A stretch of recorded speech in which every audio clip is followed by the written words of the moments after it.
In the dark waters of Guadalcanal, Japanese sailors spoke in hushed tones about an American cruiser whose guns fired so fast they sounded like machine guns tearing through canvas. They were not wrong to fear her. The USS Helena, CL-50, had survived what should have killed her at Pearl Harbor, and returned to sea with a vengeance that would reshape naval warfare in the Pacific. Hers was the story of the ship that refused to die, the cruiser that earned her nickname through sheer firepower, and of the 1,000 men who turned cold steel into legend. In an age when battleships were still kings and aircraft carriers were the future, Helena proved that a light cruiser with determination and modern technology could change the course of history. A warship forged in depression. The Helena's story began not in combat, but amid the economic despair of the Great Depression.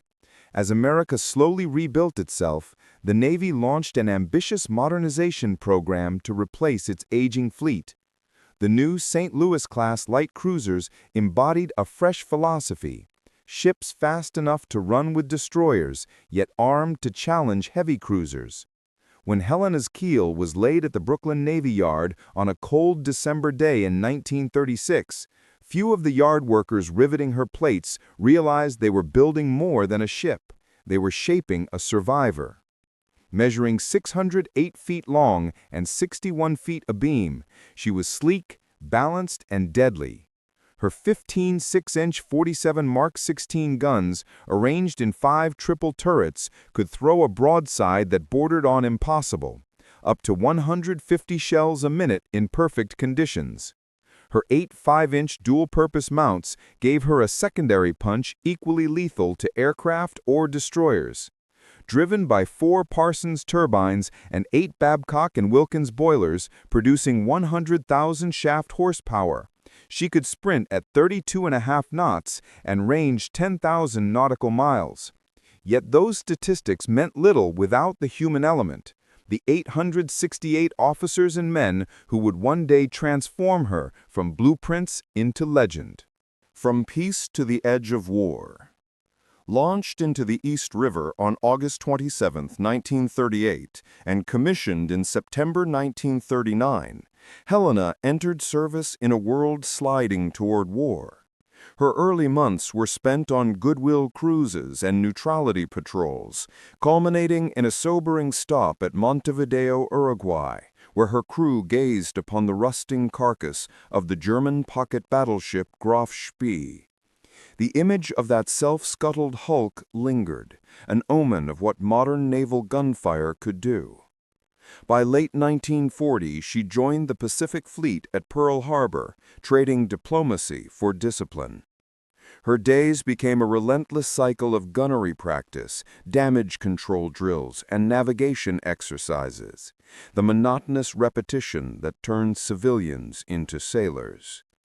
As 1941 drew to its ominous close, Helena entered Pearl's Navy Yard for modernization. New 1.1-inch Chicago piano anti-aircraft guns were fitted, strengthening her sting just weeks before the storm broke. Pearl Harbor, the first ordeal.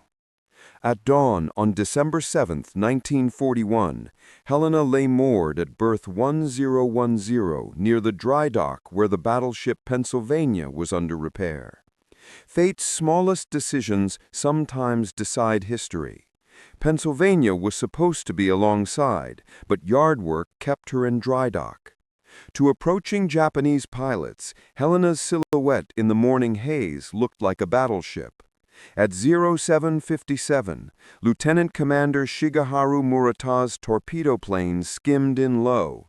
One released its weapon, a Type 91 torpedo running 40 knots that sliced under the mine layer Oglala and struck Helena at midships at frame 75. The explosion ripped through her engineering spaces, flooding boiler rooms and killing dozens instantly. Power failed, lights died, and compartments filled with seawater. Yet within 2 minutes, an eternity measured in chaos, her forward diesel generator was online, guns powered, and men firing back. Bombs from the second wave straddled her, peppering decks with shrapnel, but she refused to sink. 40 sailors lay dead, 100 wounded, yet Helena still fought. Japanese pilots, believing her destroyed, reported another American cruiser sunk. They could not have known that the machine-gun cruiser had just been baptized in fire. Repaired, reforged, reborn. For 2 tense days after the attack, Helena's pumps fought to keep her afloat as yard crews swarmed aboard. On December 9th, she eased into dry dock number 2, where workers patched the yawning hole in her side. In January 1942, she steamed cautiously to Mare Island, California, a journey that tested every temporary weld against Pacific swells. There, the Navy turned disaster into opportunity.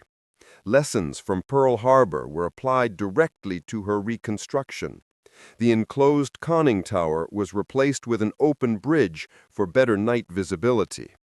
Outdated 1.1-inch mounts gave way to new Swedish-designed Bofors 40mm quads, and cutting-edge radar sets transformed her into something entirely new.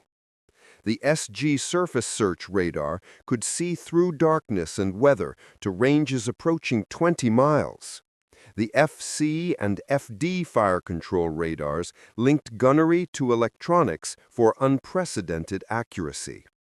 Under Captains Robert H. English and later Philip C. Hoover, her crew trained until every man could load, track, and fire by instinct. They were no longer the stunned survivors of Pearl Harbor. They were hunters preparing to return. Cape Esperance, the first vengeance. By October 1942, the Helena was back in the Pacific, assigned to Rear Admiral Norman Scott's Task Force 64 near Guadalcanal. The island campaign had become a nightly struggle for sea control. Japanese Tokyo Express convoys dashed down the slot to reinforce their troops, and American cruisers tried to stop them. Scott, one of the few admirals who grasped the power of radar gunnery, drilled his ships in night tactics.